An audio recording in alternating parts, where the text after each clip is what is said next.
నిన్ను రక్షించిన నీ ఆత్మీయ తండ్రి పరలోకమందుంటే నీవు కూడా అట్టి తండ్రి స్వభావములో ఉండి ఆరాధిస్తాం. మొదటిది పరలోకమందున్న తండ్రి ఏం చేశాడు?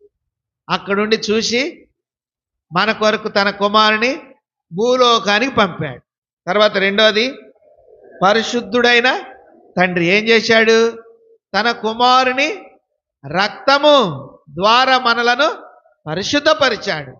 మూడవది ప్రేమ కలిగిన తండ్రి. ఇంకా మనలో అనేక పర్యాయములు రక్షించబడిన మనం చిన్న చిన్న పొరపాట్లు తప్పిదములు ఇంకా చేస్తున్నప్పటికీ నేటికి ఆయన ప్రేమిస్తూ ఉన్నాడు. రక్షించిన నాటి నుండి ఆయన ప్రేమకు పాత్రులుగా మనల్ని చేసుకున్నాడు. ఆయన ప్రేమతోనే ఈ మాట చెప్పడం మర్చిపోయాను.